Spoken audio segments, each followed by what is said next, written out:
ഡയലയിലെ world cup 2026 ഇന്നത്തെ എപ്പിസോഡിൽ ഇന്നലെയും ഇന്നുമായി നടന്ന മാച്ചുകളുടെ അനാലിസിസ് ആണ്.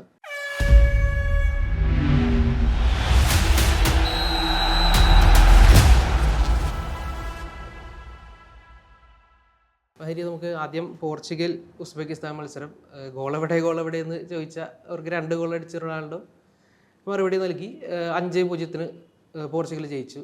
അപ്പോൾ ആ മത്സരത്തിൽ എങ്ങനെയാണ് വിലയിരുത്തുന്നത്?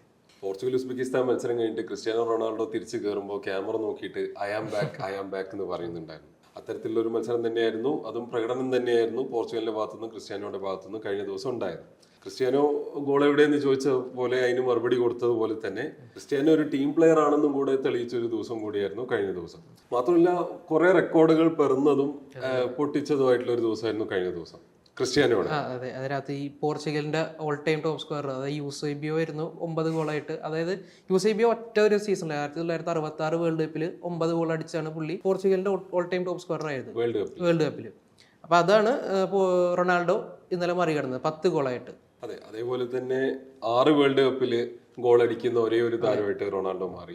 മാത്രമല്ല പോർച്ചുഗലിന് വേണ്ടി ഗോൾ അടിക്കുന്ന യങ്ങസ്റ്റ് ആൻഡ് ഓൾഡസ്റ്റ് താരമായിട്ടും ക്രിസ്ത്യാനോ റൊണാൾഡോ 2006 ജർമ്മനി വേൾഡ് കപ്പിലായിരുന്നു ഫസ്റ്റത്തെ ഗോൾ. 21 വയസ്സായിരുന്നു റൊണാൾഡോ. അതെ, അതിനൊപ്പം തന്നെ ലയണൽ മെസ്സിയുടെ ഒരു റെക്കോർഡ് കൂടെ ബ്രേക്ക് ചെയ്തിട്ടുണ്ടായിരുന്നു ക്രിസ്ത്യാനോ. അതായത് ലയണൽ മെസ്സി ഈ ടൂർണമെന്റിൽ തന്നെ സെറ്റ് ചെയ്ത ഒരു record, multi goal game by an oldest player എന്ന് പറഞ്ഞിട്ട്, അതായത് ഒരേ മത്സരത്തിൽ മൾട്ടിപ്പിൾ ഗോൾസ് അടിക്കുന്ന ഓൾഡസ്റ്റ് പ്ലെയർ ആയിട്ട് ലയണൽ മെസ്സി മാറിയിട്ടുണ്ടായിരുന്നു. അത് ഇതേ ടൂർണമെന്റിലായിരുന്നു ആ ഒരു റെക്കോർഡ് പിറന്നത്. ആ റെക്കോർഡിനെ മറികടക്കാനും വേദിക്കാനും റൊണാൾഡോയ്ക്കായി. കാരണം റൊണാൾഡോയ്ക്ക് 41 വയസ്സാണ്.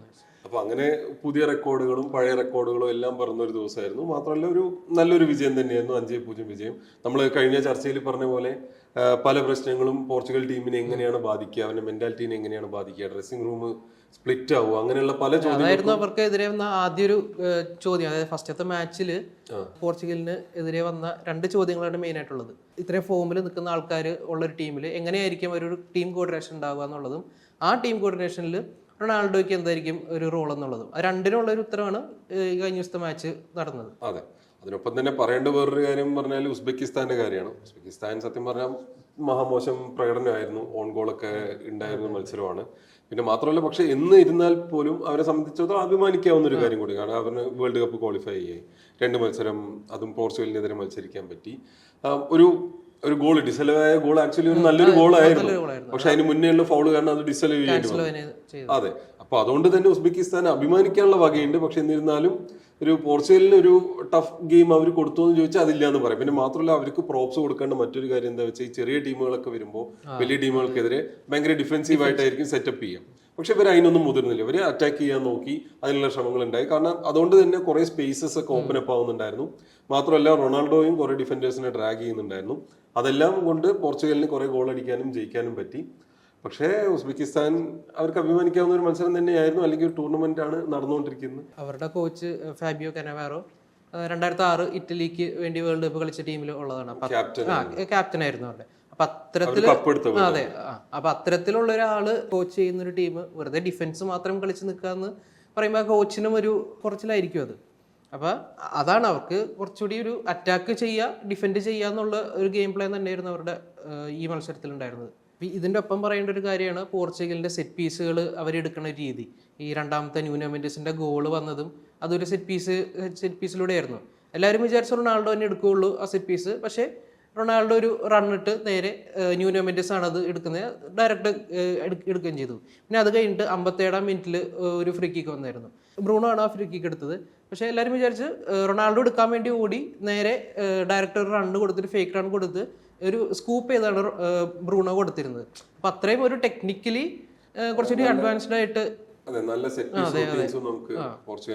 അതിന്ന് കാണാൻ പറ്റി. റൊണാൾഡോ ആക്ച്വലി മത്സരശേഷം പ്രസ് കോൺഫറൻസിൽ പറഞ്ഞൊരു കാര്യം ഉണ്ടായിരുന്നു, ടീമിനും പ്രത്യേകിച്ച് തനിക്കും തന്റെ കോച്ചിനും ഒരു ടഫ് വീക്ക് ആയിരുന്നു കഴിഞ്ഞു പോയതെന്ന്. അതിൽ പ്രത്യേകം പറഞ്ഞ മറ്റൊരു കാര്യം എന്താ വെച്ചാൽ, കാര്യങ്ങൾ നല്ല രീതിക്ക് പോകുമ്പോൾ റൊണാൾഡോ ഈസ് ഗ്രേറ്റ് എന്ന് പറയും. പക്ഷെ മോശമായിട്ട് പോയി എന്ന് പറഞ്ഞാൽ റൊണാൾഡോയ്ക്ക് വയസ്സായി, അല്ലെങ്കിൽ റൊണാൾഡോ ഫിനിഷ്ഡ് ആണെന്നൊക്കെ പറയും. അങ്ങനെയാണ് കാര്യങ്ങൾ എന്ന് പറഞ്ഞിട്ട് അങ്ങനെ ഒരു തരത്തിലും വിമർശകർക്ക് ഒരു മറുപടി റൊണാൾഡോ കൊടുക്കുന്നുണ്ടായി. അതിൽ വേറെ അതിന്റെ ഒപ്പം തന്നെ അവർ പറയുന്നതാണ്, ടീമിന് എപ്പോഴൊക്കെ റൊണാൾഡോന് വേണ്ടി വന്നു അപ്പോൾ റൊണാൾഡോ അപ്പിയർ ചെയ്തിട്ടുണ്ട്. അതേ Ronaldo has given things for team.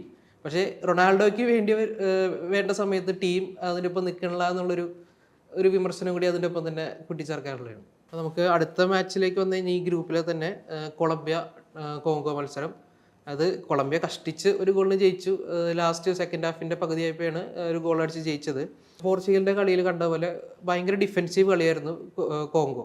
അത് തന്നെയാണ് ഈ കളിയിൽ വന്നിരുന്നത്. ബസ് പാർക്ക് ചെയ്യാന്നുള്ളൊരു ആ സ്ട്രാറ്റജി തന്നെയായിരുന്നു അവർ ഈ ഗെയിമിലും, അതായത് പോർച്ചുഗലിനെതിരെ നടത്തിയ ആ ഒരു സ്ട്രാറ്റജി തന്നെയാണ് ഈ ഗെയിമിലും അവർ കളിച്ചത്. അതിൽ നമുക്ക് എടുത്തു പറയേണ്ട ഒരു കാര്യമാണ് ലിയണൽ എംബാസി എന്ന് പറഞ്ഞിട്ട് കോങ്കോയിൻ്റെ ഗോൾ കീപ്പർ. പുള്ളിയായിരുന്നു ആക്ച്വലി കോങ്കോയ്ക്ക് വേണ്ടി കളിച്ച ആ ഗെയിമിലത്തെ ഏറ്റവും മികച്ചൊരു ആൾ. 9 ഓൺ ടാർഗറ്റ് ഉണ്ടായിരുന്നു, അതിൽ 8 പുള്ളി സേവ് ചെയ്തു. 20 ഷോട്ടുകൾ ഉണ്ടായിരുന്നു കൊളംബിയക്ക്. അപ്പം അതെല്ലാം ഈ ഒരു ഇൻഡിവിജ്വൽ ബ്രില്യൻസിൻ്റെ പുറത്താണ് ഇവർ ഒരു ഗോളെങ്കിൽ ഒരു ഗോൾ ആയിട്ട് ചുരുങ്ങിയത്. ഇനിയിപ്പോൾ ഈ ആ ഗ്രൂപ്പിൽ നോക്കുകയാണെങ്കിൽ, ഗ്രൂപ്പിൻ്റെ സ്റ്റാൻഡിങ് നോക്കുകയാണെങ്കിൽ കൊളംബിയ ആദ്യത്തെ മത്സരം ഉസ്ബെക്കിസ്ഥാനായിട്ടായിരുന്നു, അത് ജയിച്ചു. ഈ മത്സരം ജയിച്ചു 1-0. അപ്പോൾ അവർ 6 പോയിൻ്റായിട്ട് നേരെ ക്വാളിഫൈ ആയിട്ടുണ്ട് റൗണ്ട് ഓഫ് 32-ലേക്ക്. അടുത്തൊരു മത്സരം ഈ ഗ്രൂപ്പിലെന്ന് വെച്ചാൽ കൊളംബിയ പോർച്ചുഗൽ മത്സരമാണ്. ഒരുപക്ഷെ ഈ വേൾഡ് കപ്പിലെ ഗ്രൂപ്പ് സ്റ്റേജിൽ തന്നെ ഏറ്റവും കൂടുതൽ ആൻറ്റിസിപ്പേറ്റ് ചെയ്തൊരു മാച്ച് ആയിരിക്കും. അതിനകത്ത് ഇപ്പോൾ കൊളംബിയ ഓൾറെഡി ക്വാളിഫൈ ചെയ്തതുകൊണ്ട് പോർച്ചുഗലിന് ഇനി എന്തായാലും ഗ്രൂപ്പിൽ വിന്നേഴ്സ് ആവാണെന്നുണ്ടെങ്കിൽ അടുത്ത മാച്ച് എന്തായാലും ജയിക്കണം. കൊളംബിയയും അതെ, ഈ കഴിഞ്ഞ ദിവസത്തെ കളി എന്ന് പറഞ്ഞാൽ അറ്റാക്കിങ് മികച്ച രീതിയിലുള്ള അറ്റാക്കിങ്ങാണ്. ഇവർ ഈ ക്വാളിഫയേഴ്സിൽ നല്ല പെർഫോമൻസ് ആയിരുന്നു അവർക്ക് ഉണ്ടായിരുന്നത്. ലൂയിസ് ഡേസിൻ്റെ ആണെങ്കിലും പുള്ളിയായിരുന്നു സെക്കൻഡ് ടോപ്പ് സ്കോറർ ക്വാളിഫയേഴ്സിൽ. മറ്റൊരു മത്സരം കഴിഞ്ഞ ദിവസം നടന്ന ഇംഗ്ലണ്ടും ഗാനയും തമ്മിലുള്ള ഒരു മത്സരമായിരുന്നു. അപ്പോൾ അതിനെ പലരും വിശേഷിപ്പിക്കുന്ന വേൾഡ് കപ്പിലെ ഏറ്റവും ബോറിംഗ് മാച്ചസിൽ ഒന്നായിരുന്നതാണ്. കാരണം ഗാന പറഞ്ഞ പോലെ ഭയങ്കര ബസ് പാർക്ക് ചെയ്ത് ഭയങ്കര ഡിഫെൻസീവായി ഫിസിക്കലായി കളിച്ചൊരു മത്സരമായിരുന്നു. ഫസ്റ്റ് ഹാഫ് തീരെ അൺവാച്ചബിൾ ആയിരുന്നു. പിന്നെയും ഗെയിം ബെറ്റർ ആയത് ഇംഗ്ലണ്ടിന് വേണ്ടി സാക്കയും ഒറേലിയുടെയും സബ്സ്റ്റിറ്റ്യൂഷൻസിന് ശേഷമാണ് ഗെയിം കുറച്ച് ബെറ്റർ ആയെന്നുള്ള കാര്യമാണ് മനസ്സിലായത്. അപ്പം അതിൽ പറയാനുള്ള എന്താ വെച്ചാൽ ഇംഗ്ലണ്ടിന്റെ കുറച്ചൊരു എന്താ പറയുക വീക്ക്നെസ് തുറന്നു കാണിച്ചൊരു മത്സരമായിരുന്നു. അതായത് അവർ സ്പേസസ് വരുമ്പോൾ എക്സ്പ്ലോയിറ്റ് ചെയ്യാൻ അവർ മിടുക്കരാണ്. പക്ഷെ ഒരു ലോ ബ്ലോക്ക് അല്ലെങ്കിൽ ഡിഫെൻസീവ് സ്ട്രക്ചർ ഉണ്ടാകുമ്പോൾ അതിനെങ്ങനെ മറികടക്കണം എന്നുള്ള കാര്യത്തിൽ ഈ ഇംഗ്ലണ്ട് ടീം കുറച്ച് ക്ലൂലെസ് ആണ്, അല്ലെങ്കിൽ അവർക്ക് അതിന് ഐഡിയാസ് അധികം ഇല്ല എന്ന് തെളിഞ്ഞൊരു ദിവസമാണ്. എനിക്ക് തോന്നുന്നു എപ്പോഴും നമ്മൾ മുൻപ് പലതവണ പറഞ്ഞ പോലെ തുടക്കം തന്നെ ഒരു റിയാലിറ്റി ചെക്ക് ഇത്തരം ടീമുകൾക്ക് കിട്ടുന്നത് അവരെ സഹായിക്കുകയുള്ളൂ. കാരണം അതെ, അവർക്ക് കാര്യങ്ങൾ മറികടന്ന് അതിന് പ്ലാൻ ചെയ്ത് പുതിയ ടാക്ടിക്സ് ആയിട്ട് ഇറങ്ങാൻ പറ്റും. ഇത്തരത്തിലൊരു ദിവസമായിരുന്നു കഴിഞ്ഞ ദിവസം. ഇതിൽ കുറച്ച് രസകരമായിട്ടുള്ള ഒരു കാര്യം എന്താ വെച്ചാൽ, എനിക്ക് തോന്നുന്നു ഏതോ ഒരു ഗാനയിലുള്ള ഒരാള് ബ്ലാക്ക് മാജിക് ഒക്കെ ചെയ്യുന്നു, ഹാരി കെയിന്റെ മേലെ ബ്ലാക്ക് മാജിക് ചെയ്യുന്നു എന്നൊക്കെ പറഞ്ഞിട്ടുണ്ടായിരുന്നു. അതെ അതെ, അപ്പൊ ആ ബ്ലാക്ക് മാജിക് ചെയ്തുകൊണ്ടാണ് ഹാരി കെയിന് നല്ലൊരു ഓപ്പൺ ചാൻസ് മിസ്സാക്കിയതൊക്കെ പറയുണ്ടായിരുന്നു. പക്ഷെ ബ്ലാക്ക് മാജിക് ഒന്നുമല്ല, ഷൂട്ടിംഗ് പ്രാക്ടീസിന്റെ കുറവായിരിക്കും, എന്ത് വേണമെങ്കിലും നമുക്ക് അങ്ങനെ പറയാം. പക്ഷെ എന്നിരുന്നാലും അങ്ങനെ ഒരു സംഭവം കൂടെ ഉണ്ടായി. ഭയങ്കര എക്സ്പെക്ടേഷൻ ആയിരുന്നു. 4-2 ഇവര് ഫസ്റ്റത്തെ മാച്ച് ജയിച്ചിട്ട്, അതെ, അതും ക്രൊയേഷ്യനെ തോൽപ്പിച്ചിട്ടാണ് വരുന്നത്. അപ്പോൾ പക്ഷെ ക്രൊയേഷ്യ പറഞ്ഞ പോലെ ഡിഫെൻസീവ് നിൽക്കില്ല, അവര് അറ്റാക്കിംഗ് ചാൻസ് കിട്ടുമ്പോൾ കിട്ടും. പക്ഷെ അതാണ് up and down space exploit ചെയ്യാൻ ഇംഗ്ലണ്ട് ഗംഭീരമാണ്. അപ്പൊ ഗാനയെ സംബന്ധിച്ചിടത്തോളം നല്ലൊരു പോയിന്റ് ആണ്. കഴിഞ്ഞ മത്സരം ഗാന ജയിച്ചിട്ടാണ് വരുന്നത്. അപ്പൊ ഇംഗ്ലണ്ടും ഗാനയും 4-4 എന്നുള്ള പോയിന്റിലാണ് ഇപ്പൊ അവിടെ ഗ്രൂപ്പിൽ നിൽക്കുന്നത്. അടുത്ത മത്സരം വരുന്നത് പനാമയായിട്ടാണ്. പനാമ ഒരു കളി പോലും ജയിച്ചിട്ടില്ല. അപ്പൊ എന്തായാലും ഘാന ക്രൊയേഷ്യ മത്സരമാണ് തന്നെ. രണ്ടുപേർക്കും ആ മത്സരങ്ങൾ ജയിക്കുക എന്നുള്ളത് ജീവൻ മരണ പോരാട്ടമായിരിക്കും. അടുത്ത മാച്ചിലേക്ക് ഇന്ന് നടക്കുന്ന ഒരു മാച്ചിലേക്ക് വരികയാണെങ്കിൽ ബ്രസീൽ സ്കോട്ട്ലൻഡ് മത്സരമാണ്. ബ്രസീലിന് ഗ്രൂപ്പ് വിന്നേഴ്സ് ആവണമെങ്കിൽ എന്തായാലും ഈ മത്സരം ജയിക്കണം. സ്കോട്ട്ലൻഡും അത്യാവശ്യം മോശം ടീമൊന്നും അല്ല, നല്ല രീതിയിൽ തന്നെ ഒരു യൂറോപ്പിലെ തന്നെ ഒരു ശക്തിയായിട്ടുള്ള ടീമാണ്. അപ്പോൾ ആ മത്സരത്തിന്റെ എന്തൊക്കെയാണ് അതിന്റെ ഒരു പ്രതീക്ഷകൾ? ബ്രസീലിന് ഗ്രൂപ്പ് ചാമ്പ്യൻസ് എന്നുള്ളൊരു സ്പോട്ട് കൺഫേം ചെയ്യണമെങ്കിൽ ഇന്ന് ജയിക്കേണ്ട ഒരു മത്സരമാണ്. പറഞ്ഞ പോലെ സ്കോട്ട്ലൻഡിനെതിരെ എന്തായാലും എളുപ്പമായിരിക്കില്ല, കാരണം സ്കോട്ട്ലൻഡിനും ജയിക്കേണ്ട മത്സരം. കാരണം സ്കോട്ട്ലൻഡ് ഒരു കളി ജയിച്ചു, ഒരു കളി മൊറോക്കോയ്ക്കെതിരെ തോറ്റു. അപ്പൊ അവർക്ക് അപ്പൊ അവർക്ക് ഒരു ഗ്രൂപ്പ് സ്റ്റേജ് കൺഫേം ആക്കണമെങ്കിൽ അവർക്ക് ജയിക്കുക എന്നുള്ളൊരു അനിവാര്യമാണ്. ചിലപ്പോൾ മേ ബി ഒരു സമനിലയെ അവർക്ക് വർക്ക് ആവുമായിരിക്കും. അതിന്റെ ഒരു പോയിന്റ് നിലയും ഗോൾ ഡിഫറൻസ് ഒക്കെ വെച്ച് നോക്കുമ്പോൾ അതും അവർക്ക് വർക്കായിരിക്കും. പക്ഷെ എന്നിരുന്നാലും ഈ രണ്ട് ടീമിനെ സംബന്ധിച്ചിടത്തോളം ജയിക്കാൻ തന്നെയായിരിക്കും അവരുടെ ഒരു ലക്ഷ്യം ഉണ്ടാവും. പ്രത്യേകിച്ച് ബ്രസീലിനെ സംബന്ധിച്ചിടത്തോളം അവർക്ക് മേ ബി ഒരു സമനില മതി എന്നൊക്കെയാണ് അവരുടെ ഫാൻസ് ഒക്കെ പറയുന്നത്. പക്ഷെ ബ്രസീലിനെ പോലെ ഒരു 5 തവണ വേൾഡ് കപ്പ് ചാമ്പ്യന്മാരായ ടീം, ബ്രസീൽ എന്നൊരു ടീം വെറും സമനിലയും പിന്നെ ഒരു ജയം വെച്ചിട്ടൊക്കെ ക്വാളിഫൈ ആയി പോകണമെന്ന് അവർക്കും അവരുടെ ഫാൻസിനും തീരുമാനിക്കാം. പക്ഷെ നമ്മളെ സംബന്ധിച്ചിടത്തോളം ബ്രസീൽ എന്നൊരു ടീമും അവരുടെ ഒരു ലെഗസിയും നിലവിലുള്ള ടീമിന്റെ ക്വാളിറ്റിയും കാർലോ ആൻസെലോട്ടിനെ പോലെ ഒരു കോച്ചിന്റെ ഒരു ക്വാളിറ്റി ഒക്കെ വെച്ച് നോക്കുമ്പോൾ ഗ്രൂപ്പ് ചാമ്പ്യന്മാരായിട്ട് ക്വാളിഫൈ ആയി പോകുക എന്നതിൽ കുറഞ്ഞതൊന്നും ബ്രസീലിൽ നിന്ന് നമ്മൾ പ്രതീക്ഷിക്കാൻ പാടില്ല. പക്ഷെ ഒരു പുതിയ ടീമാണ്, അത് സെറ്റ് ചെയ്ത് വരാൻ കുറച്ച് സമയമാവുന്നുള്ളൊരു ലീവേ നമ്മൾ അവർക്ക് കൊടുക്കുകയാണെന്നുണ്ടെങ്കിൽ പോലും അവർ ഈ സമയം കൊണ്ട് അവരുടെ എന്താ പറയാ വീക്ക്നെസ്സസ് ഒക്കെ മനസ്സിലാക്കി മറികടന്ന് വരേണ്ട ഒരു സമയം കൂടിയാണ് ഇതെന്നാണ് പറയാനുള്ളത്. ഇതായിട്ട് ബന്ധപ്പെട്ട് വേറൊരു കാര്യം എന്താ വെച്ചാൽ നെയ്മറിന്റെ കാര്യമാണ്. നെയ്മർ റെഡിയാണെന്നാണ് ആൻസലോട്ടി പറയുന്നത്. നന്നായിട്ട് അവൈലബിൾ ഫോർ ദ ഗെയിം കഴിഞ്ഞ മാച്ചിന്റെ കഴിഞ്ഞിട്ടുള്ളൊരു അതെ. അതിനുശേഷം ഈ പ്രീ മാച്ച് കോൺഫറൻസിൽ ആൻസലോട്ടി പറയുന്നുണ്ടായിരുന്നു റെഡി ഫോർ ദ ഗെയിമാണ്, നന്നായിട്ട് ട്രെയിൻ ചെയ്തിട്ടുണ്ട്, മാത്രമല്ല നല്ല മെന്റാലിറ്റിയാണ്, ടീമിന് വേണ്ടി കളിക്കുക എന്നുള്ള ഭയങ്കര വലിയ മെന്റാലിറ്റി. നെയ്മറെ സംബന്ധിച്ചാണെങ്കിലും ബ്രസീലിനെ സംബന്ധിച്ചാണെങ്കിലും നെയ്മർ കളിക്കുന്നത് ഒരു നമ്മൾ നേരത്തെ പറഞ്ഞ പോലെ തന്നെ ഒരു പ്രത്യേകിച്ച് നെയ്മർ തിരിച്ചു വരിക പറഞ്ഞാൽ ബ്രസീലിന് വേണ്ടി ഏറ്റവും കൂടുതൽ ഗോളുകൾ അടിച്ച താരമാണ്, അതായത് 79 ഗോളുകൾ. പിന്നെ മാത്രമല്ല അതിൽ വേറൊരു പ്രശ്നം എന്താ വെച്ചാൽ ഒക്ടോബർ 2023 ശേഷം ബ്രസീലിന് വേണ്ടി നെയ്മർ കളിച്ചിട്ടില്ല. അപ്പൊ നെയ്മർ തിരിച്ചു വന്ന് ബ്രസീലിന് വേണ്ടി കളിക്കുമ്പോൾ അത് എങ്ങനെയായിരിക്കും എന്ന് കാണാൻ എല്ലാവർക്കും ഒരു ആകാംക്ഷയുണ്ട്.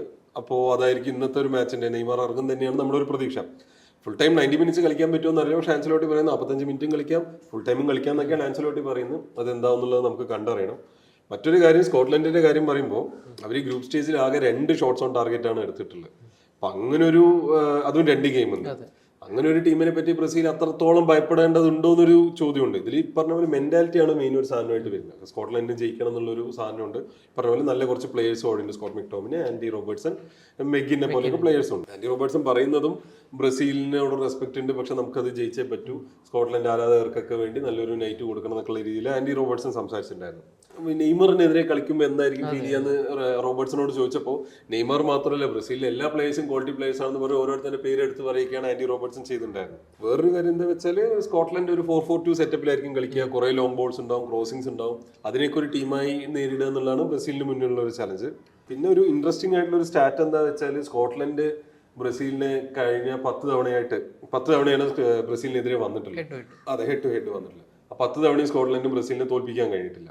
മാത്രമല്ല സൗത്ത് അമേരിക്കൻ ടീമുകൾക്കെതിരെ നടന്ന കഴിഞ്ഞ 8 മത്സരങ്ങളിലും സ്കോട്ട്ലൻഡിന് വിജയിക്കാൻ കഴിഞ്ഞിട്ടില്ല. അങ്ങനെ ഒരു സ്റ്റാറ്റിസ്റ്റിക്കലി അവർക്ക് അങ്ങനെ ഒരു ഡ്രോബാക്കും കൂടി ഉണ്ട്. മേ ബി അതിനെയും കൂടെ മറികടക്കാൻ പറ്റിയ ഒരു ദിവസമായിരിക്കും. പിന്നെ ബ്രസീലിനെ സംബന്ധിച്ചിടത്തോളം അത്തൊരു സ്റ്റാറ്റ്സിലേക്ക് നോക്കുമ്പോൾ അവര് കഴിഞ്ഞ 16 വേൾഡ് കപ്പ് ഗ്രൂപ്പ് മാച്ചസിൽ ആകെ ഒരൊറ്റ തവണ മാത്രമേ യൂറോപ്യൻ ടീമിനോട് തോറ്റിട്ടുള്ളൂ. അപ്പോൾ അങ്ങനെ അവരെ സപ്പോർട്ട് ചെയ്യുന്ന സ്റ്റാറ്റ്സും കൂടെയാണ് ഈ മത്സരത്തിലുള്ളത്. ഇതെല്ലാം കൂടെ ഒരുമിച്ച് വരുമ്പോൾ ബ്രസീലിന് എന്ത് റിസൾട്ട് കിട്ടുന്നുള്ളത് നമുക്ക് കണ്ടു തന്നെ അറിയാം.